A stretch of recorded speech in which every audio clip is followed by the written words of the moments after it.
and great offenses are always around at the end of the season. This is not the 70s or 80s. The Chiefs have led in 65 straight games. They'll be around. That is not the question. The question is, will Mahomes often be a spectator at times against the better teams he'll face? So your NFL tiers, let's go to it. Let's tell people your tiers and where you're at this morning. Well, yeah, listen, I have the Chiefs as the favorite, and I know it puts me in the drastic minority. It's just me and literally every sports book in Vegas and our friends at Fox Bet. They also have the Chiefs as the favorite. Where you won't see on there is your beloved Denver Broncos, who I believe as of last week you had as the fourth best team in football. Yeah. And I bring up the Broncos not to needle you, but because you are making the exact mistake with the Bills you made with the Broncos. You're like, oh my God, the Bills. The Bills. Have you seen them the last few weeks? Colin, how many teams in the league do you think would be 3-1 or better if they had gone up against Big Ben, Jacoby Brissett, Taylor Heineke, and Davis Mills? Those are the four quarterbacks the Buffalo Bills have faced. The idea that you are not building into your math on how good the Bills are, the fact that they have played nothing but dreadful teams, is insane to me. Right. The Chiefs, meanwhile, yes, they have lost. They played the Ravens to the final moment. The Browns they beat. They played the Chargers to the final moment. And now they play the Bills. They're going to have a tough schedule. That's fine. But what makes you think that Buffalo can go to Kansas City and win? What makes you think that? What's the evidence of it? Because Buffalo's better than the Chargers, and the Chargers did it. Yeah, that's pretty simple. Okay. Yeah, and the Chiefs are better than the Steelers. So then I guess it's not the transitive property does not apply in sports, and you know this. There are one-off events. However, I do believe the Bills will win if the Chiefs turn the ball over on their first three possessions like they did with the Chargers. But nobody thinks they're going to do that. And by the way, America, because Colin Cowherd won't tell you this, he's too busy slandering my guy Baker Mayfield and other things. But somebody on this wonderful Herd production staff put up on the screen at some point today Josh Allen's stats this season next to basically any other quarterback. Because he's looking up in the standings of passer rating at the likes of Daniel Jones and Taylor Heineke. He's 27th in the league in completion percentage. The Bills up to this point in the season are winning despite Josh Allen regressing back to rookie or second-year Josh Allen. That's a statistical fact. Nobody wants to tell you about it on this show, which is why I'm here to speak true, hard, emotionless facts to Colin Cowherd. Well, it's a pretty good argument. Okay, so I said this earlier. When you're smart, you don't get to conveniently be glib, absent-minded, forgetful, like Belichick Deflategate. Yeah, I don't know what's happening to the footballs. You know literally everything with the organization. Phil Jackson years ago would needle the refs in between games, get fined, and go, it's just a random comment. I mean, you can't talk about officials? No, Phil, everybody knows that. Aaron Rodgers is really smart. There's a term called in business the ability to see around corners. He's very smart. He knows the only time he won a Super Bowl, he had his best defense. Peyton Manning's only Indianapolis Super Bowl, he had his best defense. Russell Wilson's only Super Bowl, his best defense. Tom Brady, majority of Super Bowls, with his best defense. Aaron looks at Mike Tomlin and that defensive team in Pittsburgh, and he knows the Packers, if they'd move him, would move him over to the AFC, and he knows, oh, hell, I can inherit Mike Tomlin's defense, the Rooneys. Great GM. I'm not saying everything about it. I'm not saying it's happening, but let's not be ridiculous and don't think Aaron at least is putting the seed out there, right? Why don't we say it's happening? Why is it not happening? What's Pittsburgh's other option? You're totally right that Green Bay does not want to trade him within the conference.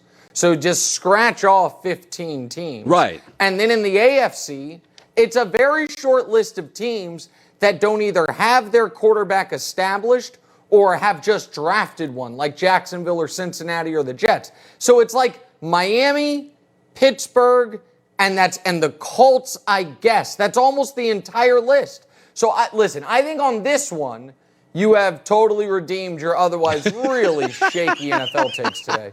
I think this is spot on. I think him winking at Tomlin was not subtle. This is like, this is the couple that's in marriage counseling and the the guy is actively flirting with the counselor. It's like, okay, like we're still together though, buddy. So yeah, I mean, to me, this is not a crazy Colin theory. I think that if you had, I mean, look at that. They damn near look in love. I mean, and I don't blame Tomlin, by the way. Yeah. Like Tomlin's like, I remember when I looked at Big Ben like that, but not anymore. And so, yeah, I think this is the likeliest outcome. Yeah. If Aaron Rodgers is not on the Packers next year, what is the most likely destination? I think it's Pittsburgh. And by the way, if they had Aaron Rodgers right now, they would be one of the 3 best teams in the NFL. Yes. That coach, that defense, those receivers, they just unfortunately have a quarterback that is done. So, yeah, I think it's a great fit. I think this is absolutely correct. All right, I redeem myself. Nick, it's a pleasure to see you, my man. As always, brilliant work. Nick Wright, first things first. Thanks, buddy. Absolutely. Anytime. Talk to you guys later. All right. Sandwich day today. Joel Klatt, top of next hour. Very funny. Wolf and Shepherd. I'm wearing them right now. It's the only thing I wear, actually. Probably wear them like 4 or 5 days a week. When you like something, go back to it. Wolf and Shepherd, the dress shoe made and worn by athletes and one sports talk show host. They're founders of former track athletes. Just going to be really lopsided. Let's forget that for a second. I agree. So go ahead. So I saw this morning. I think you and I are on the same page here. The Brooklyn Nets are a 72% chance, according to the NBA GM survey, to win the championship. And I'm like, they still have no rim protector. 2 of their best players are always hurt. Kyrie's on his own spaceship. What is your take? I mean, I don't even understand. I mean, you and I think we just have to stop acting like the Nets have a big 3. The Nets' big 3 is an idea. It's something you can use in 2K. It's not something that existed last year in the regular season. It didn't exist in the postseason. It's the preseason. And it doesn't exist now. So Kyrie either will get vaxxed or he won't. If he doesn't get vaxxed, then I don't see how he can play at all. You can't have a guy who can't practice or play home games and be like, we'll see you on the road, though. So he's either on the team or he's not. But even if he's on the team, what makes you think he's actually on the team? Last year, he took paid time off mid-year just cuz, and then he did what he typically does, which is get hurt for the postseason. 2015, he wasn't available for the end of the postseason. 2018, 2020, 2021. So scratch him off the table. And then you have James Harden, one of the best regular season players ever, whose next great playoff moment will be his first. So then you have Kevin Durant, who's unquestionably one of the 15 greatest players in league history. However, he doesn't have a ton of experience of playoff success without another league MVP alongside him. The one time he had to play in the playoffs without Russell Westbrook and OKC, couldn't beat Zach Randolph and the Memphis Grizzlies, and last year they didn't get out of round 2. So I get the idea of the Brooklyn Nets. They're like an NFT. It sounds good, but can you touch it? No. So I don't understand how we're just going to be like, yeah, their 3rd best player currently is not allowed in the building, and the NBA made a rule specifically designated to change the way their 2nd best player plays, but I'm sure they're going to be fine. I don't think they're going to be fine. By the way, just one more NBA topic, because the regular season starts here pretty quick. LeBron, by the GMs, voted, it's amazing, top 5 at 3 different positions, and I know that struck you at some point. Well, yeah, I mean, it's just fascinating. I mean, so LeBron's going into year 19, and the GMs of the league said he's one of the 5 best point guards and one of the 5 best small forwards and one of the 5 best power forwards. And so Kobe probably had the best year 19 of any player. He played 35 games and averaged 22 points. Duncan, it was his final year. He was 8 points a game. Karl Malone, it was his one Lakers year. He was 14 points a game. Kareem was around the same. It was his 2nd last year. Meanwhile, LeBron in year 19 is considered a top 5 guy at 3 of the 5 positions on the court.